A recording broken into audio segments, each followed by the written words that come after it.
오늘 말씀의 제목을 한번 따라 하시겠습니까? 마음의 중심이 운명을 바꾼다. 마음의 중심이 운명을 바꾼다. 이런 제목으로 말씀의 은혜를 나누길 원합니다. 세상은 이렇게 말하죠. 운명은 피할 수 없다. 그래서 피할 수 없는 운명, 이런 표현을 씁니다. 사람이 다 이것저것 가능하게 할 수 있는데 과학으로도 어떤 능력으로도 운명은 바꿀 수 없다, 이런 표현을 쓰죠. 그런데 성경에 보면 운명은 바뀌어집니다. 하나님의 말씀 안에서, 하나님 법칙 안에서, 성경 속에서 너의 운명은 피할 수 없는 게 아니다. 하나님 안에서 얼마든지 새롭게 바뀌어질 수가 있다는 거죠. 그러니까 이 이야기는 세상에서 피할 수 없는 운명이라고 할지라도 예수 그리스도 안에서 하나님의 말씀의 법칙 안에 우리가 붙잡으면 우리의 운명은 얼마든지 달라진다는 거죠. 오늘 성경은 그런 관점에서 마음의 중심이 운명을 바꾼다, 이렇게 제목을 삼았습니다. 중심이라는 단어 어떻게 생각하십니까? 중심이 무슨 뜻일까요? 우리 여도수 만석교를 다니려면 어휘에 뛰어나셔야 돼.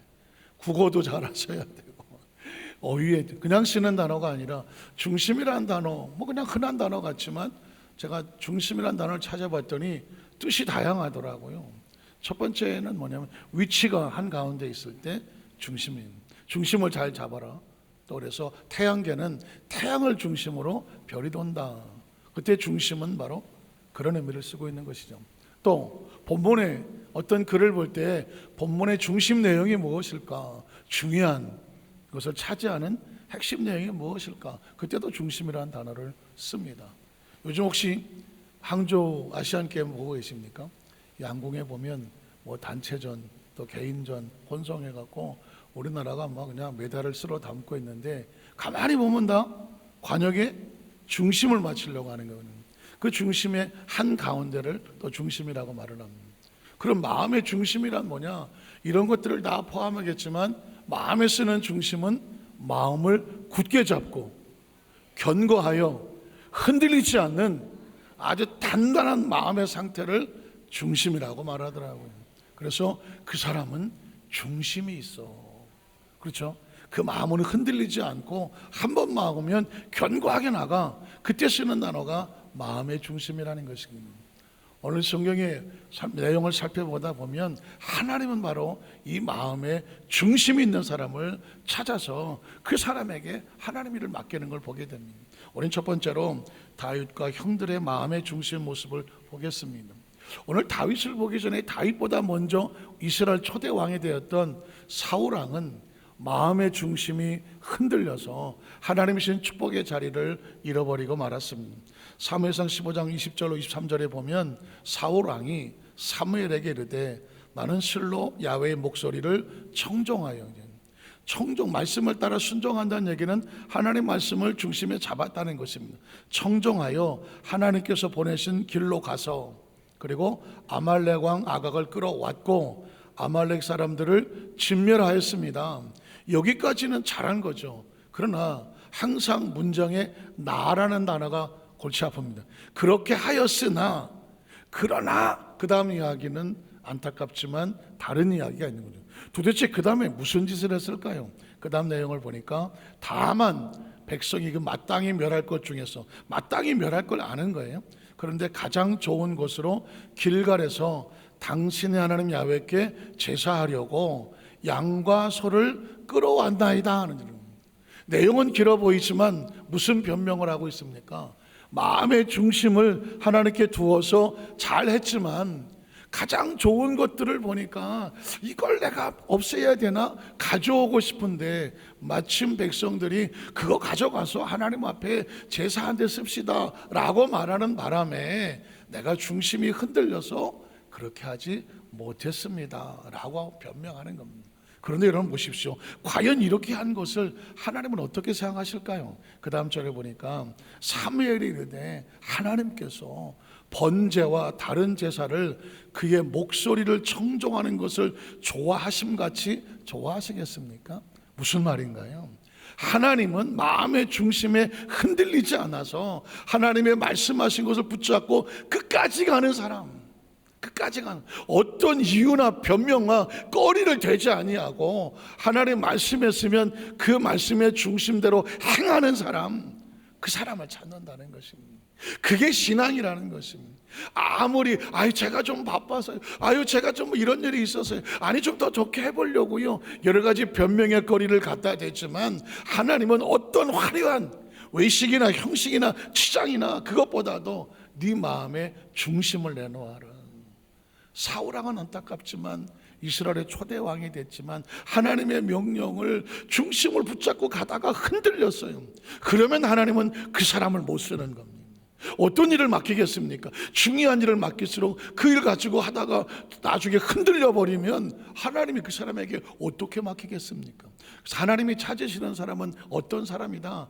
그 마음의 중심이 흔들리지 않는 사람, 그 사람에게 하나님의 일을 맡기는 겁니다. 그래서 그 다음번에 보면 하나님은 내가 왕을 새롭게 만들어야 되겠다, 그런 마음을 가지고 하나님의 마음을 쏟는데 순종이 제사보다 나아. 미리 갔네요. 원위치,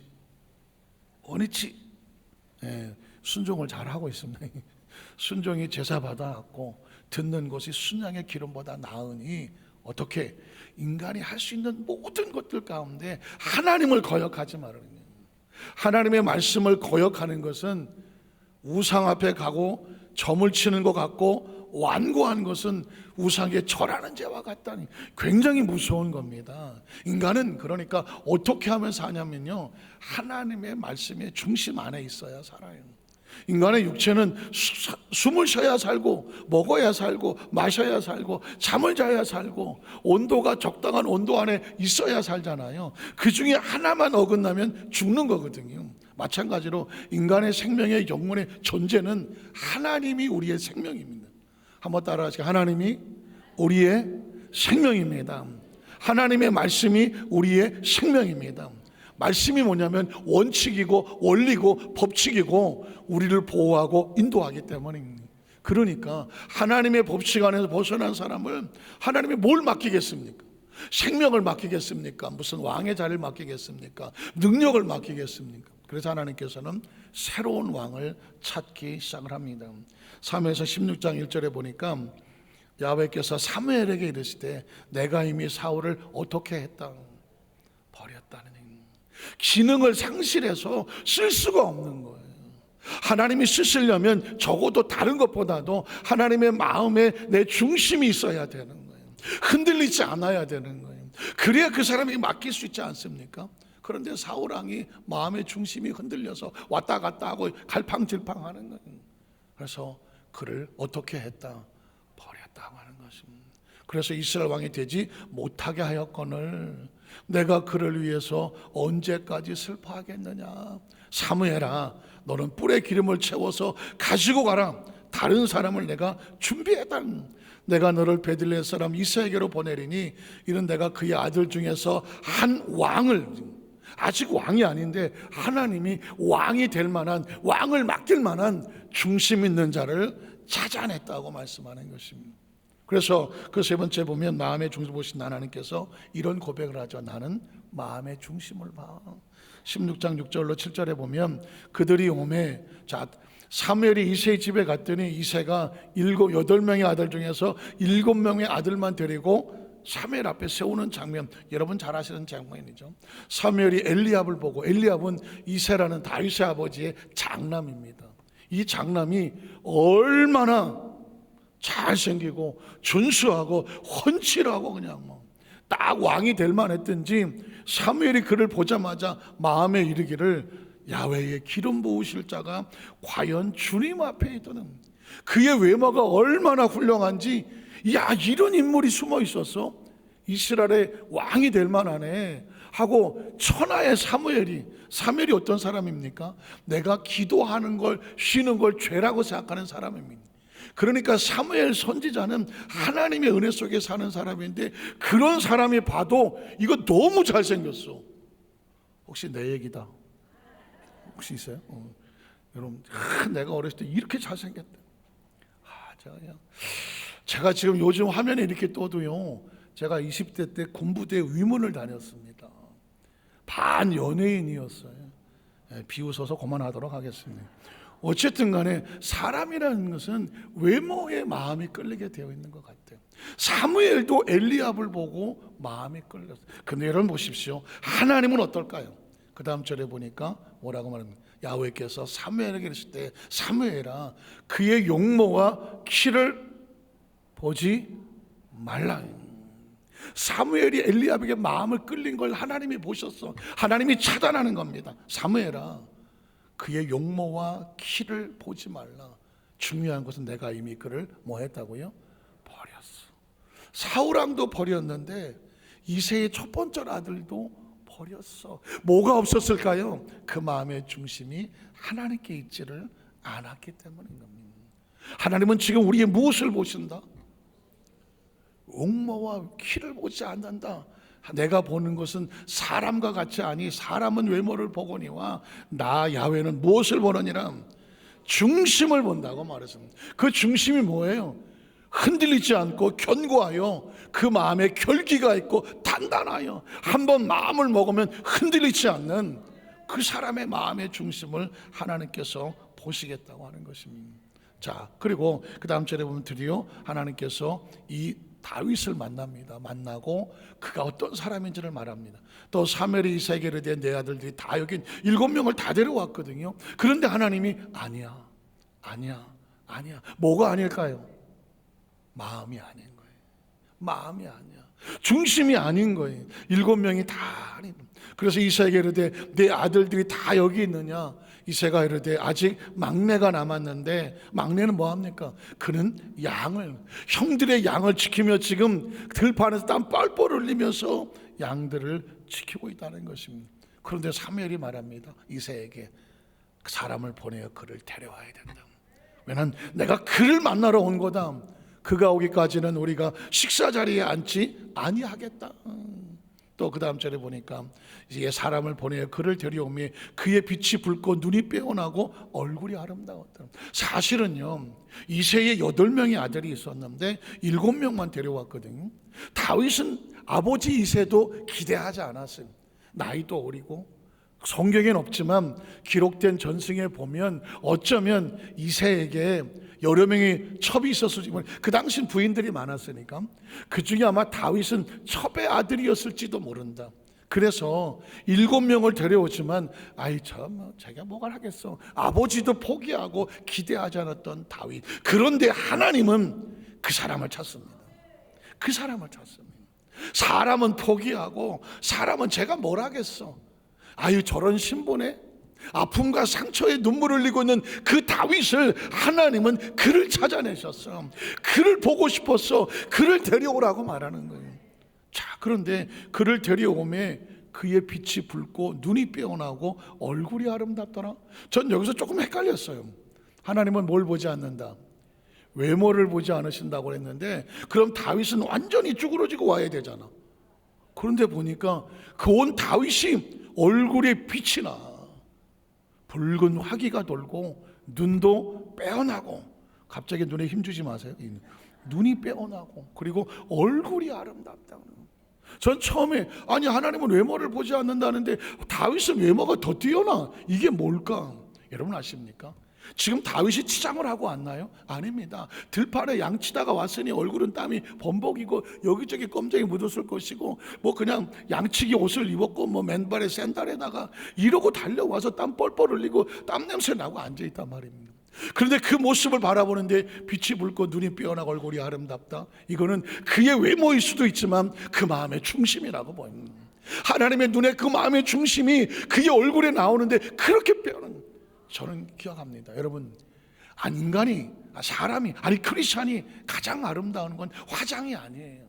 또 화장품에서 다 망하는 건 아니지만 화장도 좋아요. 그 얼굴 예쁘고 아름답게 잘 꾸미셔야 돼요. 그런데 진짜 아름다운 것은 그 속에 하나님을 향한 그 중심의 그 빛이 바깥으로 나오면 감당이 안 돼요. 제가 그전에 한번 말씀드렸지만 제가 지방에 어디 출장같이 내려간 적이 있었어요. 근데 예배를 수요일날 저녁 예배를 드려야 되는데 어디 예배가 없어. 근데 보니까 조그만 감리교회가 하나 보여요. 예배 또 지하 1층으로 내려가서 감리교 예배에 참석해서 남의 교회에 앉아있는 그런 느낌이니까 그냥 맨 뒤에 앉아 있었어요. 근데 앞에 청년들이 이렇게 한 대여섯 명 나와서 찬양 인도를 합니다. 그래서 뭐 찬양 인도 잘 하나 보자 뭐 이러고 앉아 있었던 거죠. 그런데 그 중에 한 자매가 왜 저렇게 안 생겼을까?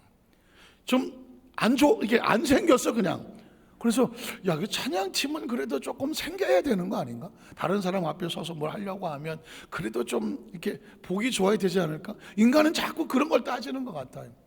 남의 교회 가서 찬양팀 그렇게 생기거나 말거나 내가 왜 참겠냐. 근데 갑자기 제 마음에 저 자매는 너무 안 생겼는데 이제 그러고 있는 거예요. 찬양이 시작됐는데요, 전 그때 통곡하고 눈물을 흘리고 회개했습니다. 옆에 다른 자매 청년들 다 훤칠하고 잘생겼어요. 뭐 다들 그냥 정말 내놓을 만해요. 근데 안 생긴 자매가 일단 찬양을 시작하니까 나머지는 싹 안 보이더만. 빛이 나는데 은혜가요 쫙 진심인 거야, 진심. 그 진심의 찬양의 모습이 이건 어떻게 할 수가 없더라고.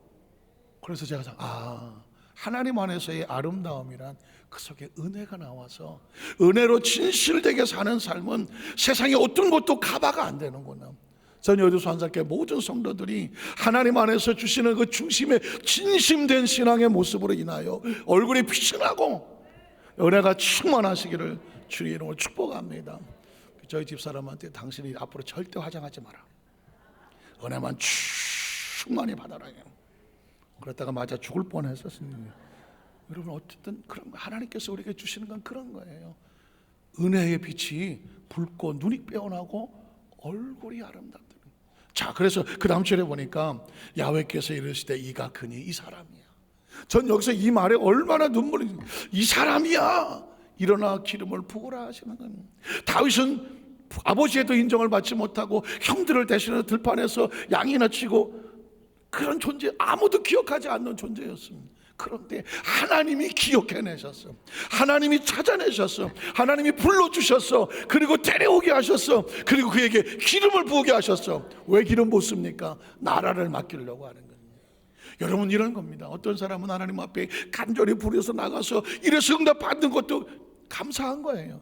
금식하고 절에서 응답받는 것도 감사한 거예요. 그러나 어떤 사람은 그 마음의 중심이 최선이야. 하나님 앞에서 묵묵히 자기 길을 가. 아무도 안 알아줘도 돼. 심지어 가장 가까운 사람도 무시해도 괜찮아. 그러나 내가 하나님 앞에 진심된 마음으로 가면 하나님이 우리를 찾아오셔, 불러내셔.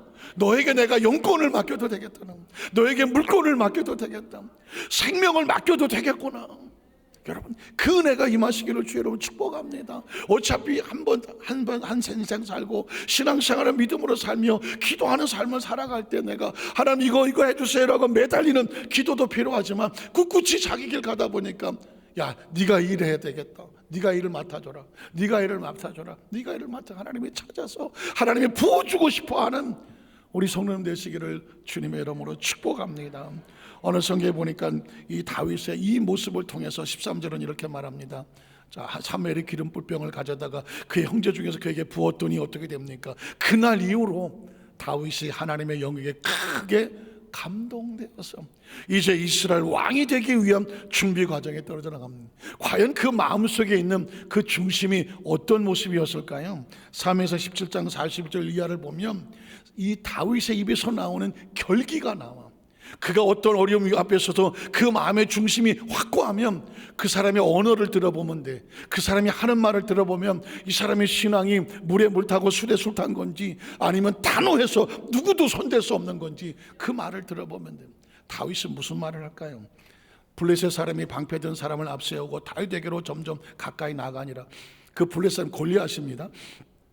그 블레셋 사람이 둘러보다가 다윗을 보고 업신여깁니다. 아이고, 제가 옛날에 보니까 아주 조그마니까 아이고 찌깐한 것이 뭐 그런 말을 하더라고요.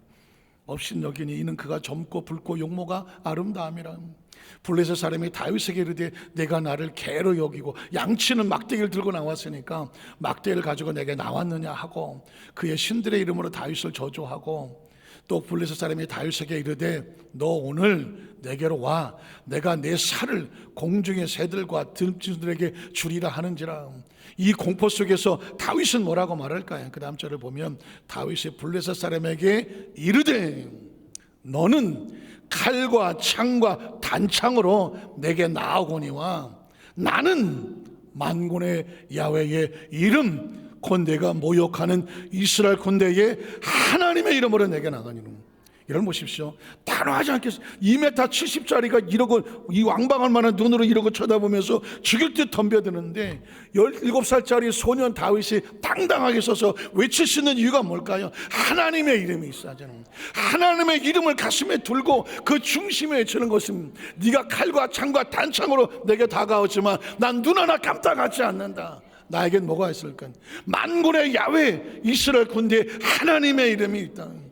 그리고 그 다음 절은 뭐라고 말할까요? 오늘 야훼께서 너를 내 손에 넘길 것이니 내가 너를 쳐서 네 목을 베고 블레셋 군대의 시체를 오늘 공중에 세워. 그대로 말하는 겁니다. 땅에 들짐승에 주어 온 땅으로 이스라엘 하나님이 계신 줄을 알게 하겠고. 여러분, 크리스천의 기도 목적, 응답의 목적, 존재 목적은 이겁니다. 하나님이 계신 줄 알게 하는 거죠. 세상이 우리를 비웃고 손가락질해도 하나님의 사람들이 당당하게 나갈 수 있는 것은 하나님의 살아계심을 우리로 알게 하여 주시고 저들로 알게 하여 주시옵소서. 그 다음 절에 보니까 하나님의 구원하심이 칼과 창에 있지 아니함을 이 무리에 알게 하리라. 또 전쟁은 야훼께 속한 것인지 그가 너희를 우리 손에 어떻게 할 거다? 넘기실 것이다. 결국 어떻게 됐나요? 48절에 보면 블레 사람이 일어나 다윗에게로 마주 가까이 올 때에 다윗이 블레 사람을 향하여 빨리 달리며 손을 주머니에 넣어 돌을 가지고 물매로 던져 블레 사람의 이마를 치매 돌이 그 이마에 박히니 땅에 엎드려지더라. 다윗이 같이 물매와 돌로 블레 사람을 이기고 그를 쳐 죽였으나 자기 손은 칼이 없었더라. 다윗이 달려가서 그 블레 사람을 밟고 그의 칼을 그 칼집에서 빼내어 그 칼로 그를 죽이고 그의 머리를 베니 블레셋 사람들이 자기 용사의 죽음을 보고 다 뭐하더라? 도망을 치더라고 말합니다. 저는 이 중심이라는 단어가 나오면 제가 그 전에 그 한창 더워서 막 여성들이 배꼽티를 입고 다닐 때 나 옛날에 배꼽티 좀 입어봤다. 성가대는 없네. 강남에 이름만 되면 아는 큰 장로교회가 있습니다. 장로교 11시 대예배는 혹시 저도 어렸을 때 장로교 다녔지만 다녀보시면 알겠지만 굉장히 엄숙합니다. 뭐 박수 치는 것도 없고 뭐 오케스트라 이런 건 없고 거의 뭐 올간 정도로 조용하게 이제 예배를 드리죠. 엄숙하게 드립니다. 그런데 11시 예배 한 5분 전쯤 됐는데 아니 그 자매 둘이 배꼽티를 딱 입고 또각또각 하고 가운데로 들어오는 거예요. 그 사람들이 보고 저건 뭐지? 옷을 다 입은 건가? 덜 입었나? 왜 배꼽이 다 환하게 나왔지? 그런데도 뭐 아주 또각또각하고 둘이 들어와. 우리 교회 치면 남성계 여성계 이제 집사님들이 가서 자매님 이런 복장으로 오시면 어떡합니까? 왜요? 아니 옷을 다 입고 오셔야죠. 다 입은 건데요? 아니 이게 앞만 봐도 다 입은 것 같지 않은데 왜요? 이거 성경적으로 입었어요. 무슨 성경의 배꼽?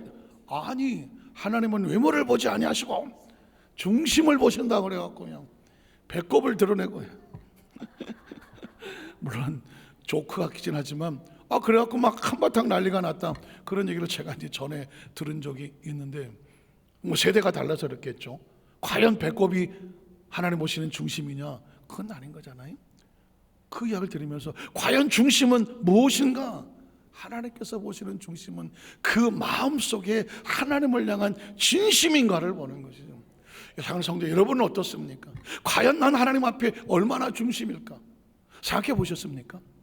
난 하나님 앞에서 얼마나 진심일까? 한번 따라 하시까? 나는 하나님 앞에 얼마나 진심일까?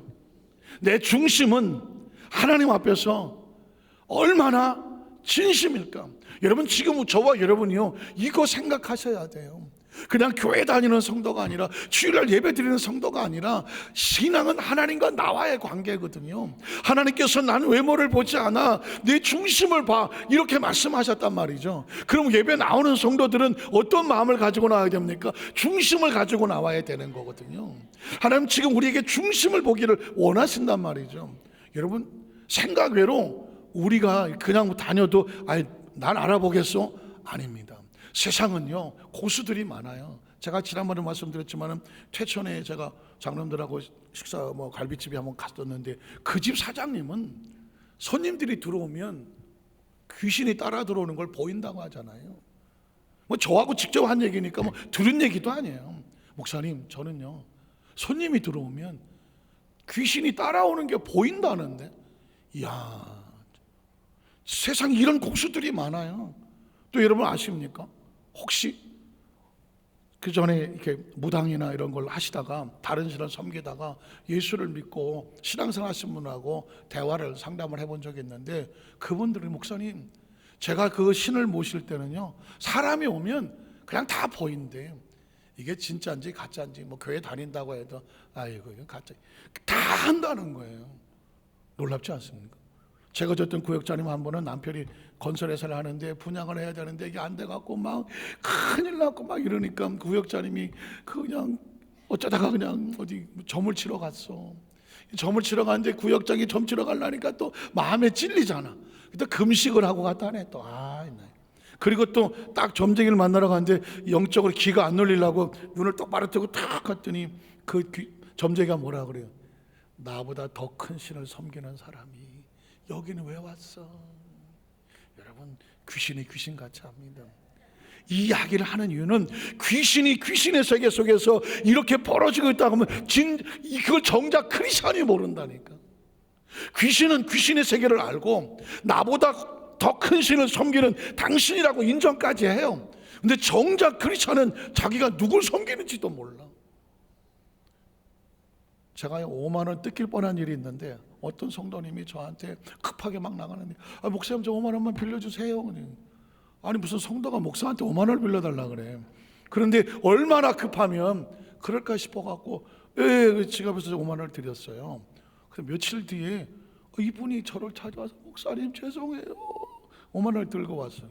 왜요? 그랬더니 아니 제가 그 돈 가지고요 사실은 점을 치러 갔어요. 그러더니 아니 무슨 목사님한테 5만 원을 빌렸고 점을 치러 가. 그랬더니 그 점쟁이가 그러더랍니다. 이거 어디서 왔어? 빌려왔는데 누구한테 빌렸어? 목사님한테 빌렸는데 점괘가 안 나와. 요즘 점쟁이 신통한 것들 많습니다. 더 재밌는 얘기 해보세요. 왕십리에 어느 목사님이 이제 골목을 가는데 누가 이렇게 마주 오더래요. 그래서 그냥 지나갔어요. 근데 그분이 자꾸 뭐라고 쭈삣쭈삣 하려고 그러는데 모르는 얼굴이라 그냥 지나갔어요. 그래서 조금 지나갔더니 뒤에서 목사님 하고 부르더랍니다. 우리 나를 아는, 왜 그러세요? 그랬더니 목사님이시죠? 여기 앞에 있는 왕심리 장로교회 목사인데요. 그랬더니 저는 요 앞에서 점을 치는 사람이에요. 이 점쟁이가 나를, 같은 업계에 동종업계에 종사하시는데 서로 인사 하나 좀 지내했으면 좋겠어요. 동종업계에 하시는데 목사님은 하나님을 섬기고 자기는 또 잡신을 섬기니까 같은 업계에 종사하시니까 피차 통성명이나 좀 하고 지나자고 그러더래요. 그러면서 혹시 아시냐고, 그 교회에 이름들 대더래. 누구는 제가 전도한 사람입니다. 그 점쟁이가 전도를 했다는 거예요. 그게 무슨 소리냐고 그랬더니 딱 와서 보니까, 점을 쳐보니까 이 사람은 점 쳐갖고 구태갖고는 망할 사람이더래요. 당신은 교회 가야 살 사람이야. 그리고 점을 치러 갔다가 점쟁이한테 전도를 받고, 그럼 어떻게 쓰면 좋겠냐 했더니 요 앞에 교회 가라고 그래. 요 앞에 교회. 그래갖고는 그 점쟁이가 그의 10명인가 전도를 했어요. 그래서 그 교회 열말에 전도 시상을 누가 받았게? 점쟁이가 받았다니까. 그 목사님이 그 얘기를 듣고 나니까 기가 막히잖아요. 자기 교회 성도들은 한 사람도 전도를 못하고 있는데 점쟁이가 점치러 온 사람한테 당신은 예수 믿어야 살지 이런 데 다니면 당신 망해. 그랬더니 어떻게 해요? 저 앞에 교회 가. 그래갖고 10명을 보낸 거예요. 그래서 그렇게 10명을 보냈는데 지나가다 그 목사님을 골목에서 만났으니까 얼마나 반갑겠어. 그래갖고 그 목사님이, 난 세상에 우리 교회 성도가 전도를 하니까 앞에 있는 점쟁이가 더 전도를 했다고. 뭐 느끼는 거 없습니까? 귀신은 귀신같이 알아요. 우리가 하나님을 섬기는 그 하나님이라니 얼마나 큰 하나님인지를 누가 안다고요? 귀신이 알아. 그 정작 왜 크리스찬이 모르냐고. 그 마음의 중심은 이거 하나만 가지고 있어도요 세상 어디 가서도 쭈삣거리지 않죠. 자, 오늘 그 심정을 가지고 오늘 예수님의 사역 속에서도 중심을 보고 있는 것을 볼 수 있습니다. 자, 서기관과 가난안 과부의 헌금 드리는 예화의 모습이 나옵니다. 마가복음 12장 38절 39절에 보면 예수께서 가르치실 때에 이르시되 긴 옷을 입고 다니는 것과 시장에서 문안받는 것과 회당의 높은 자리와 잔치 윗자리를 원하는 누구를 삼가라. 선기관은 스크립터라고 그래서 성경을 쓰는 사람이에요. 옛날엔 요즘같이 인쇄기도 없고 뭐 없잖아요. 그러니까 옛날엔 다 손으로 필사를 해서 성경을, 그 필사하는 사람을 서기관이라고 그래요. 그러니까 성경을 직접 쓰는 사람이니까 얼마나 신앙이 좋아야 돼, 하나님을 잘 섬겨야 돼, 성경을 얼마나 많이 알겠어. 그런데 이 사람이 하고 다니는 것이 서기관이라는 복장의 옷을 입고, 그리고 또 어디 가더라도 나 서기관이요. 그러면 사람 서기관이 오세요. 그러면요, 높은 자리에 잔치의 윗자리에 앉아갖고 서기관이 하나님의 말씀을 쓰면 하나님 뭘 원하는지 알아야 되는데, 말씀을 아는 사람이 오히려 자기를 높이고 자랑한다면 그 사람은 진짜 신앙에는 아는 거예요. 마음의 중심에 하나님이 없고 하나님을 이용해서 자기의 중심에 자기를 높이려는 자만, 이건 신앙이 아니다. 예수님은 이 땅에 왜 오셨는지 아십니까? 잘못된 신앙을 바로 잡으려는 거죠. 혹시 그거 보고 사람들이 나도 저렇게 해야 되나? 그렇게 하지 말라고. 마음의 중심 있는 사람은 자기를 높이지 않아 하나님을 높여요.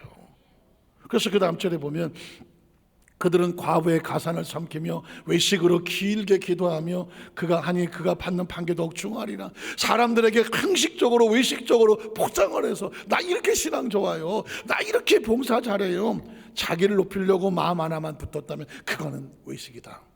그건 진정한 신앙이나 봉사가 아니다. 무슨 말인지 아시겠습니까? 자, 마가복음 12장 41절 이하도 보면 예수께서 헌금함을 대여 앉으사, 신앙생활하면서 뗄래야 뗄 수 없는 것이 물질과 헌금인데요, 헌금 생활도 과연 하나님이 보시는 예수님 말씀 헌금은 어떤 것이냐. 자, 우리가 어떻게 헌금에 넣는가를 보실새 여러 부자는 부자들이니까 많이 넣었습니다. 자, 그런데 한 가난한 과부는 와서 두 렙돈 곧 한 고드란트는 적은 돈을 넣었습니다. 그러면 예수께서 제자들을 부르라 그러실 때 내가 진실로 너에게 이르노니 이 가난한 과부는 헌금함에 넣는 모르는 사람보다 많이 넣었다는 거예요. 이거 계산 안 되는 거 아닙니까? 부자들이 더 많이 넣겠지 무슨 가난한 사람이 더 많이 넣겠습니까? 그런데 헌금의 정의를 바꿔. 헌금은 액수가 아니라 마음이다. 이해가 되십니까? 헌금은 액수가 아니라 마음입니다. 드리고자 하는 사람이 내가 드리는 이 헌금이든 또 시간이든 어떤 봉사든 간에 마음이 없으면 그건 헌금이 아니야. 마음이 없으면 예배도 아니야. 마음이 없으면 기도도 아니야. 마음이 없으면 봉사와 헌신이 아니야. 자신을 자랑하고 자기를 높하고 자기를 어떤 것을 드러내려고 하는 건 전혀 하나님 앞에서는 아무것도 아니다. 이해가 가십니까?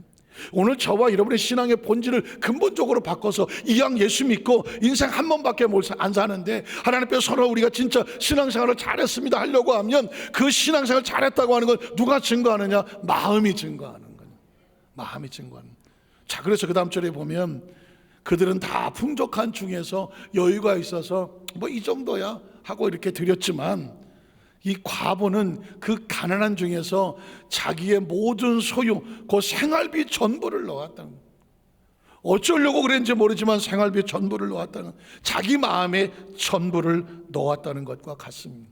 예수님은 이 부분을 세리와 바리새인 관계도 말합니다. 누가복음 18장 9절로 10절에 보면 자기를 의롭다고, 여기서 조심해야 되는 거죠. 의로움은 하나님이 우리를 의롭다고 해야 되지 나 스스로 나 이렇게 의로워가 아니에요. 믿고 다른 사람을 멸시하는 자들에게 이 비유로 말씀하시되 두 사람이 기도하러 성전에 올라가니 하나는 바리새인이요 종교인이요 생활인이요 모든 종교, 그 당시 유대교 종교 지도자입니다. 하나는 세리라 천대받고 손가락질 받는 사람이에요. 그래서 두 사람이 기도하러 올라갔는데 기도의 내용이 바리새인은 서서 왜 섰을까요? 잘 보이라고.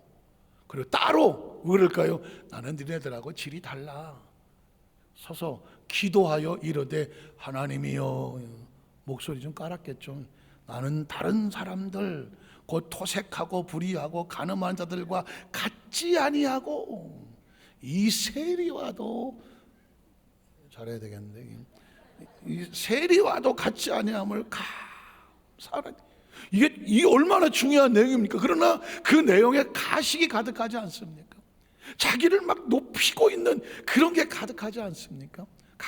감사하나이다. 그랬더니 나는 일회에 그것도 일주일에 2번씩 금식하고 소득의 11조를 빠짐없이 드립니다. 그렇게 기도를 했어요. 그렇지만 세리는 감히 멀리 서서 하나님을 향하여 눈을 들어 쳐다보지도 못하고 다만 가슴을 치면서 뭐라고 말합니까? 하나님, 나를 불쌍히 여겨주세요. 나는 죄인입니다. 자신을 낮추는 자와 자기를 높이는 자의 기도 소리. 자, 그 다음 절에 보면, 그래서 내가 너에게 이르노니 저 바리새인이 의로운 게 아니다. 이 세리가 의롭다 하심을 받고 그의 집으로 내려갔느니는. 무슨 소리를 하고 싶은 겁니까? 진정한 기도는, 하나님이 들으시는 기도는 그 중심의 진심인 걸 원합니다.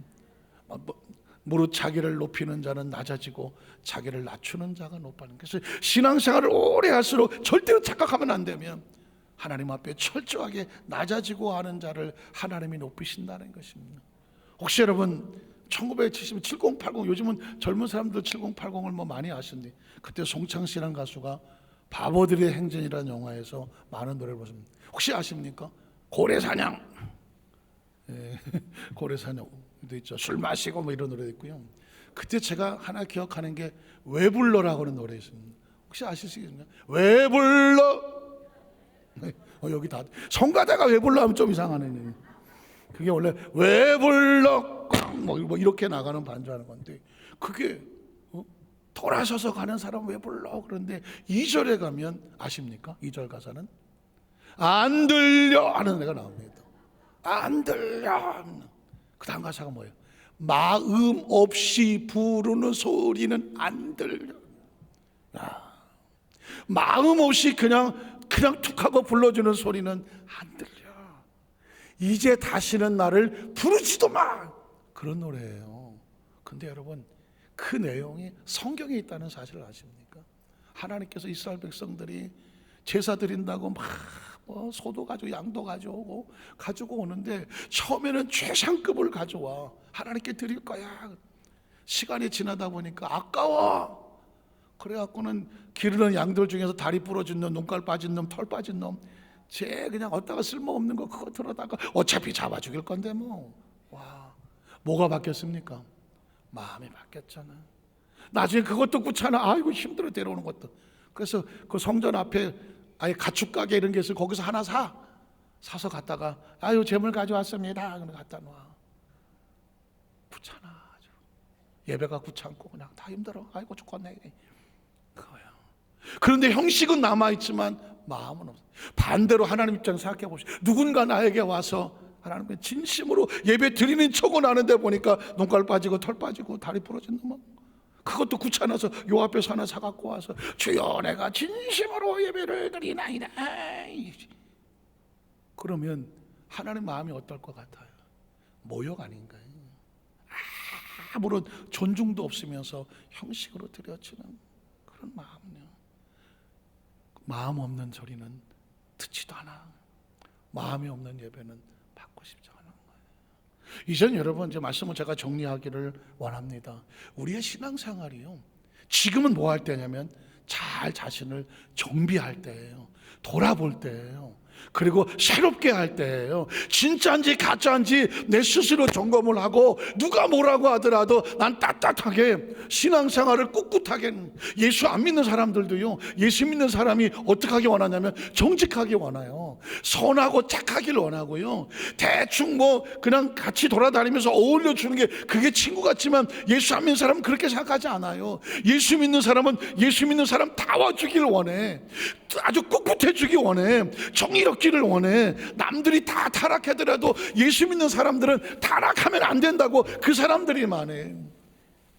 그래야 나중에 내가 하나님 앞에 돌아갈 때 나 그 사람 보고 예수 믿었다고 그거 하고 싶어 하는 거예요. 우리가 다음 세대 지금 4층 리모델을 하는데 어떤 권사님께서 그냥 어려운 가운데 헌금을 갖고 오셨는데 그 헌금에 이렇게 적었더라고. 하나님, 다음 세대 중고등학생들 마약으로부터 지켜주세요. 마약으로부터 지켜주세요. 그 권사님은 아는 거지. 지금 이 시대가 10대 20대가 피투성이로 마약에 빠져들고 있는 걸 아는 거지. 이제 걷잡을 수 없이 무너져 내릴 수 있는 이 상황 어떻게 할 겁니까? 그들의 정신세계가 피투성이 돼가는데 그들을 붙잡고 나갈 수 있는 건 신앙밖에 없어요. 복음밖에 없고요, 하나님의 능력밖에 없어요. 그걸 하기 위해서 어떻게 해야 되느냐? 우리 세대가 똑바로 살아야 돼. 우리 세대가 꿋꿋하게 세상에 휩쓸리지 아니하고 믿음의 길 가는 걸 우리의 자식들에게, 자손들에게 보여줘야 되거든요. 그래야 그 친구들이 엄마 아빠를 보고 할머니 할아버지를 바라보고 우리 부모들은 이랬어, 그 힘들고 어려운 속에서 세상의 쾌락과 타락 속에 내려가지 않았어. 우리 엄마 아빠가 꿋꿋하게 믿음 지키고 갔어. 그들도 날마다 언제든지 맨날 청년에 있지 않잖아요. 그들도 나이 먹어가잖아요. 그러가면서 그 세대를, 자기 세대도 끌고 나가야 되지 않겠습니까? 그러게 이 시대 속에서 모두가 무시하고 아무도 존재하지 않았지만 그 들판에서 양을 지키며 하나님을 붙잡고 있었던 그 다윗의 마음의 중심과 그 영성이 지금 우리 시대 속에서 우리에게 필요한 거죠. 저는 우리 여도스만사께 모든 손을 가슴속이 불같이 뜨거워서 결기가 있어서, 결단이 있어서 세상에 남들이 다 흐트러 내려가더라도 거꾸로 치솟아 올라갈 수 있고, 세상에 타협하더라도 난 그렇게 못해 돌아서서 하나님 앞에서 중심 있는 신앙이 있어서 그 중심을 하나님이 찾으면 그 사람을 찾아내셔서 영권을 주셔서 그 사람에게 주시고, 물권을 주셔서 그 사람에게 주시고, 건강을 주시고 치유를 주시려면 그 사람 살려야 되지 않겠습니까?